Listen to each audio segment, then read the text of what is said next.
नमस्कार दोस्तों, स्वागत है आप सभी लोगों का द स्कॉलर्स के यूट्यूब चैनल पर।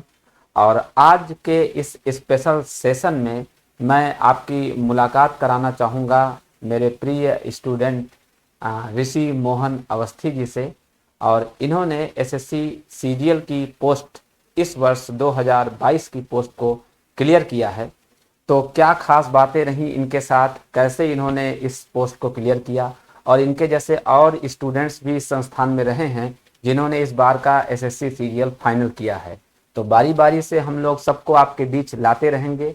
तो आज सबसे पहले हम लोग चर्चा करेंगे कि किस तरीके से ऋषि मोहन अवस्थी जी ने अपने एग्ज़ाम को क्लियर किया।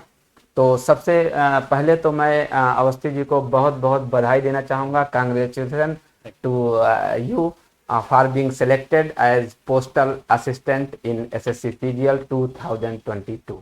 तो आपको लिए बहुत बहुत कांग्रेचुलेशंस मेरी तरफ से।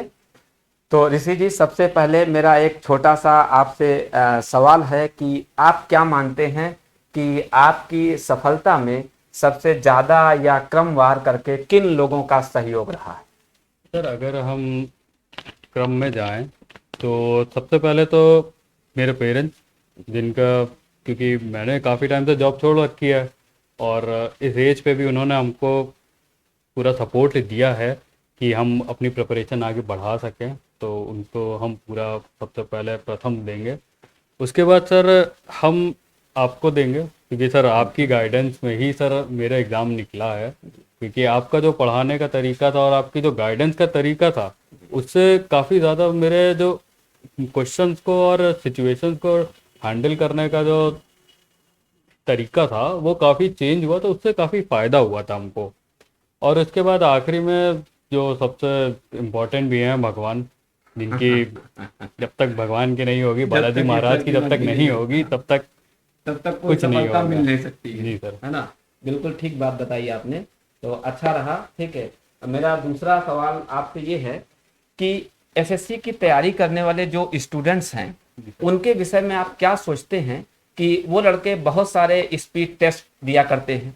मैंने तो कईयों के बारे में सुना है कि वो सप्ताह में 14-14 स्पीड दिया करते हैं, ठीक है। तो स्पीड टेस्ट क्या है, उसका डिस्कशन क्या है, उसकी एनालिसिस क्या है, और इसका क्या योगदान आप मानते हैं एसएससी एस्पिरेंट की सफलता के लिए? सर, एसएससी एस्पिरेंट जैसे हम भी हैं, तो हमने भी, जैसा आपने कहा, बहुत लोग 14-14 स्पीड टेस्ट देते हैं, तो सर हम भी उन्हीं कैटेगरी में एक टाइम पे आते थे, क्योंकि हमने भी सर 7 से 8 स्पीड टेस्ट हफ्ते में दिए हैं। तो मान के चलिए सर, महीने में हमने लगातार हर दिन स्पीड टेस्ट दिया, लेकिन उससे कुछ ज़्यादा फायदा होता नहीं था, क्योंकि हम स्पीड टेस्ट ही देते जाते थे, एनालाइज कम करते थे। फिर जैसे आपने एक बार एक्सप्लेन किया था कि स्पीड टेस्ट से ज़्यादा एनालिसिस ज़रूरी होता है, तो हमने यही किया। एक दिन स्पीड टेस्ट देते थे, अगले दिन बैठ के उसका प्रॉपर एनालिसिस करते थे। तो यही हमने शुरू किया था। तो इससे ये फ़ायदा हुआ कि हमने ये देखा था कि हमको कौन से क्वेश्चन में टाइम ज़्यादा लगता था और कौन से क्वेश्चन हमसे गलत हो जाते जो हमसे सॉल्व होते ही नहीं थे, तो हमने उन पे ज़्यादा फोकस किया। क्योंकि जो क्वेश्चन हमसे जल्दी हो जाते हैं आसानी से, तो उनका कंसेप्ट तो क्लियर ही है। तो जो क्वेश्चन टाइम लेते हैं, तो मतलब उसमें हम कहीं कुछ गलत कर रहे हैं जिसकी वजह से हमको टाइम ज़्यादा लग रहा है या एक्स्ट्रा स्टेप्स लगा रहे हैं, तो उनको एनालाइज किया हमने और उनका टाइम कम किया। फिर आखिरी में जो क्वेश्चन हमसे गलत होते थे उन पे फोकस किया कि हम कंसेप्ट कहाँ छोड़ रहे थे, जो कंसेप्ट हमको नहीं आते तो उन पे हमने फोकस किया था। तो हमको लगता है कि स्पीड टेस्ट जितने कम से कम भी दे रहे हैं, लेकिन उनकी अगर प्रॉपर एनालिसिस कर रहे हैं तो उससे ज़्यादा फायदा होगा। अगर 3-4 भी हफ्ते में स्पीड टेस्ट देते हैं और एनालाइज करते हैं तो उससे काफ़ी फायदा होता। और ये भी है कि डिस्कशन, जैसे बहुत से क्वेश्चन होते हैं जो हमसे खुद से हो जाते हैं, लेकिन कई क्वेश्चन होते हैं जो नहीं होते हैं, तो उनके लिए हमको लगता है कि एक प्रॉपर टीचर ज़रूरी होता है, जिसको अच्छी मतलब प्रॉपर तरीके से वो हमको समझा पाए। अब वो हमको जो तरीके से हम पढ़ रहे हैं उसको ही वो आगे एक्सप्लेन करे सही से कि हम इसमें क्या गलत कर रहे हैं, उसको कैसे हम इम्प्रूव कर सकते माने हैं। डिस्कशन का इम्पोर्टेंस आप देते हैं? हाँ सर, हम और डिस्कशन डिस्कशन अगर प्रॉपर टीचर के गाइडेंस में किया जाए तो ये बेहतर रहता जी सर, है ना? हम कई बार मैंने ये भी देखा है कि स्टूडेंट्स किसी क्वेश्चंस को सॉल्व करते हैं, डिस्कस करते हैं यूट्यूब वगैरह पर, तो अलग अलग टीचरों से वो सेम टाइप के क्वेश्चंस को डिस्कस करते हैं। तो उसमें एक ही सवाल के लिए उनके पास कई मेथड हो जाते हैं और वो जान भी नहीं पाते। हाँ तो ये चीज उनके लिए प्रॉफिटेबल रहती है या इसका नुकसान है? सर मेरे हिसाब से तो ये नुकसान रहता है, क्योंकि मैंने भी यही किया है कि जैसे क्वेश्चन फंसे यहाँ कॉलर में कोचिंग करने से पहले मैंने भी ये चीज़ यूट्यूब पे मैं देखता था, कई सारे अलग अलग चैनल्स पे सेम क्वेश्चन देखते थे कि ये टॉपिक कैसे सॉल्व होता है। तो उससे ये होता है कि कुछ लोग अलग तरीके से शॉर्ट ट्रिक्स बता देते थे, कुछ लोग थोड़ा लंबा मेथड बता देते, उससे होता था कि एग्जाम में कंफ्यूज हो जाते थे कि हमको क्या कैसे प्रॉपर में करना चाहिए। प्रॉपर तरीका कौन सा होता है। तो वो सबसे बड़ा नुकसान है। तो हमको लगता है एक प्रॉपर टीचर और उसकी गाइडेंस में प्रॉपर डिस्कशन वो सबसे अच्छा है। हाँ, मतलब मेथड्स की संख्या बहुत ज्यादा होना, ठीक है, इसको मानते हैं ऋषि मोहन जी कि ये प्रॉब्लम करता है। तो इस तरीके की प्रॉब्लम्स आप लोगों के बीच ना होने पाए, तो कोशिश की जाए कि प्रॉपर टीचर के मार्गदर्शन में पढ़ा जाए, और एक ही मेथड्स का अगर इस्तेमाल करें तो वो बहुत हाँ अच्छा, बहुत बेहतर, फायदेमंद होता है। जी बिल्कुल ठीक बात आपने बताई। अच्छा, एक एक इम्पॉर्टेंट मेरा और सवाल है कि अपनी तैयारी के दौरान आप कभी फ्रस्ट्रेट हुए, कभी आपको ऐसा लगा कि शायद अब मेरा हो ही नहीं पाएगा या मैं बहुत डिस्टर्ब हुआ हूँ? हाँ सर, अपनी तैयारी जैसे मैंने शुरू करी 2019 से शुरू करी थी, और 2020 में भी एग्ज़ाम मेरे निकले थे, लेकिन फिर कोविड आया और घर में भी मदर की हेल्थ थोड़ी सी गड़बड़ हो गई थी, तो मेरी तैयारी रुक गई। फिर 2021 से भी तैयारी शुरू करी हमने दोबारा से अच्छे से, लेकिन 2021 में पूरा मेरे एक भी एग्ज़ाम नहीं निकला, कोई भी प्री नहीं निकले थे। तो उस टाइम पे 2022 आते थे काफ़ी ज़्यादा फ्रस्ट्रेट हो गए थे हम कि अब क्या करें, कि इतनी 2019 से तैयारी कर रहे, 17 के पास आउट हैं, अभी तक जॉब नहीं लग रही अब, तो क्या करना चाहिए हमें। तो उस टाइम बहुत फ्रस्ट्रेशन हुआ। तो मेरे फादर ने मुझे एडवाइस दी थी उस टाइम कि तुम एक प्रॉपर कोचिंग ज्वाइन कर लो, जिससे तुमको थोड़ा गाइडेंस मिल जाएगा। तो वो एक था कि हाँ, एक बार गाइडेंस शुरू हो जाएगा तो कुछ फ़ायदा होगा। उसके अलावा अब यही था कि कोई और ऑप्शन था नहीं। तो एक चीज़ और थी, जो फ्रस्ट्रेशन बहुत ज़्यादा होता था, तो हमको मेरे फ्रस्ट्रेशन और मेरे डिप्रेशन का बाहर निकलने का सिर्फ एक एक तरीका हमको अच्छा लगता था, भगवान। तो हम अक्सर क्या करते थे, जब भी फ्रस्ट्रेट होते थे तो हम मंदिर जाते थे, वहाँ बैठते थे, थोड़ी देर ध्यान करते थे, मेडिटेट करते थे। और वैसे मंदिर तो डेली ही जाते हैं, तो लेकिन जब बहुत ज़्यादा डिप्रेस हो जाते थे या फ्रस्ट्रेट हो जाते हैं तो भगवान की शरण में जाते हैं, थोड़ी देर बैठते हैं, सोचते हैं कि क्या करना चाहिए आगे का स्टेप। फिर आगे का स्टेप लेते थे, थोड़ा सा कूल माइंड हो जाता था, भगवान पे भरोसा करके आगे बालाजी पे बढ़ जाते थे। तो बाकी फिर यही कोचिंग में आया। फिर 2022 से आप मतलब आपने जब गाइडेंस शुरू करी तो थोड़ा शुरू हो गया निकलना मेरे एग्ज़ाम। फिर जून जुलाई में मैंने ज्वाइन किया था यहाँ 2022 में, और अक्टूबर में आईबीपीएस क्लर्क का पहला एग्ज़ाम हुआ था प्री का। वो उससे पहले सर आरआरबी के हुआ था, आरआरबी का क्लर्क मेरा निकला था प्री। उसके बाद मेंस नहीं निकला था, लेकिन फिर आईबीपीएस क्लर्क के प्री निकले, मेंस में फिर रह गया।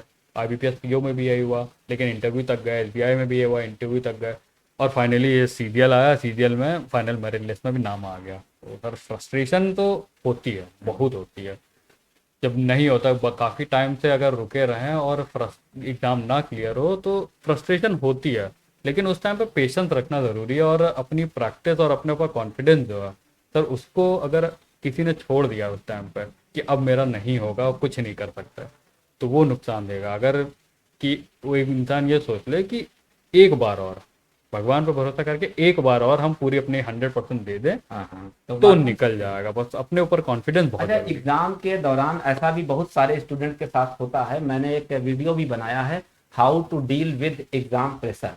तो मैं ये बात आपसे भी पूछना चाहूंगा कि अक्सर करके जो लड़के पढ़ने में अच्छे होते हैं, जिन जो एग्जाम निकालने की स्थिति में होते हैं, उनके साथ क्या होता है कि अगर कल एग्जाम होना है तो आज की रात उन्हें भारी हो जाती है, आज की रात उनसे कटती नहीं है, और वही रात उनके ऊपर भयानक प्रेशर बनाती है।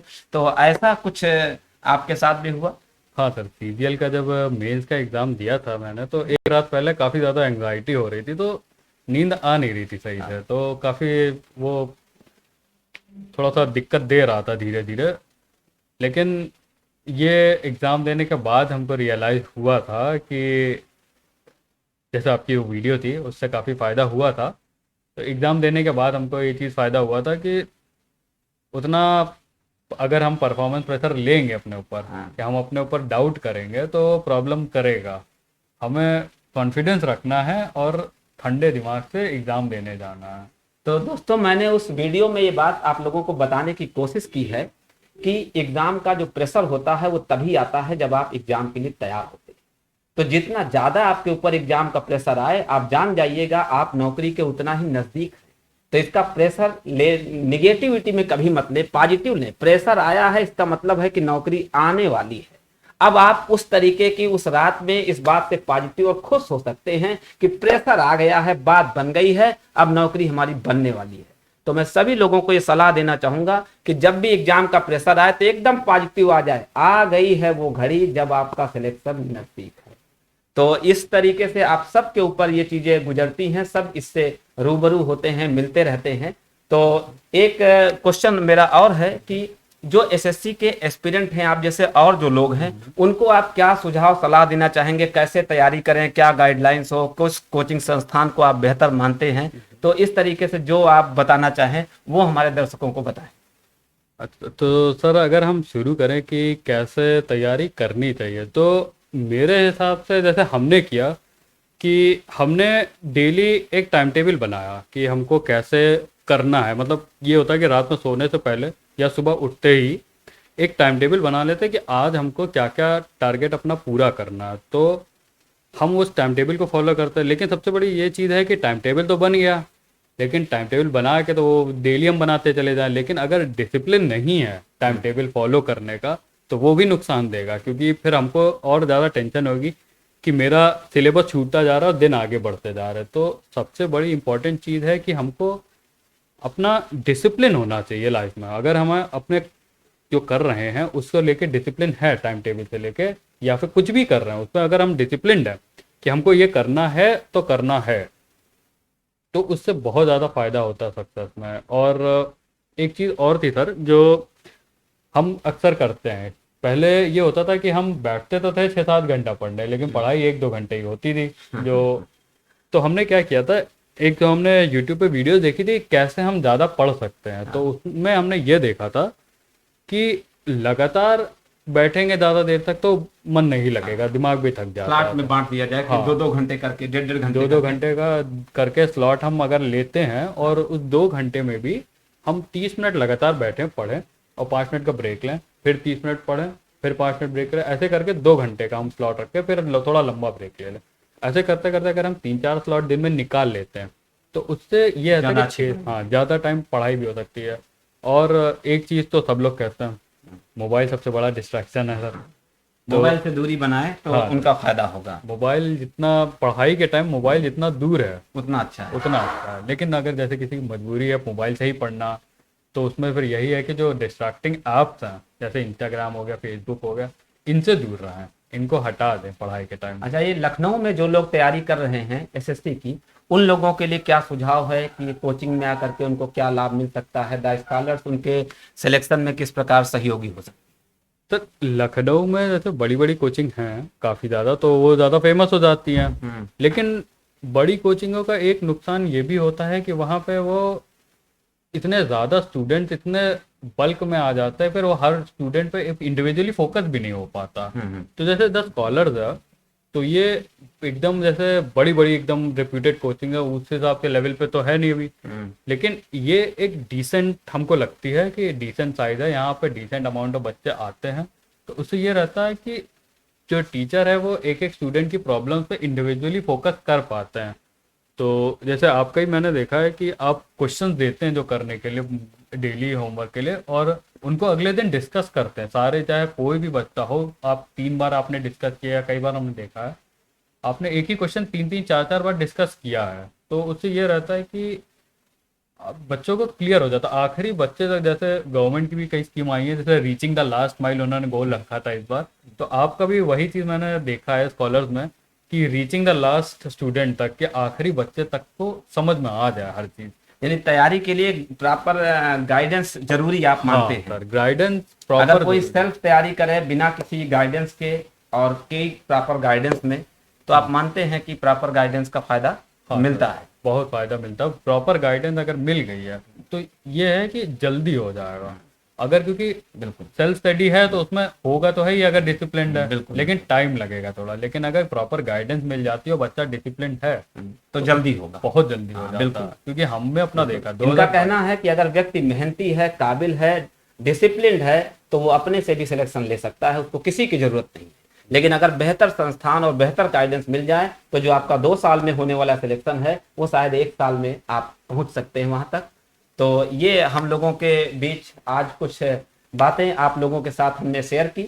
ऐसे ही अन्य लोगों के भी सिलेक्शन भी इस संस्थान से हुए हैं और उनके वीडियो भी आपके पास पहुंचते रहेंगे। उम्मीद करता हूं कि ज़्यादा से ज़्यादा बच्चों को हम लोग यहाँ से सेलेक्ट करा पाएंगे और आप तक अपनी बात पहुंचा पाएंगे कि सफलता सिर्फ और सिर्फ मेहनत से मिलती है, कोई चमत्कार नहीं, कोई दो का रास्ता नहीं। और अगर सिर्फ इम्पॉर्टेंट पढ़ के आप एग्जाम निकालने के इच्छुक हैं तो आप इम्पॉर्टेंट पढ़ करके हाई स्कूल पास हो सकते हैं, इम्पॉर्टेंट पढ़ के आप सीजीएल या कमीशन को क्रैक नहीं कर सकते हैं, ऐसा हम लोगों का, हमारे संस्थान का मानना है। तो आज एक बार फिर से मैं ऋषि जी को बहुत बहुत बधाई देता हूं इनके सिलेक्शन के लिए और अगले वीडियो में फिर आप लोगों से मुलाकात होगी। आप सभी का बहुत बहुत धन्यवाद। Thank you very much.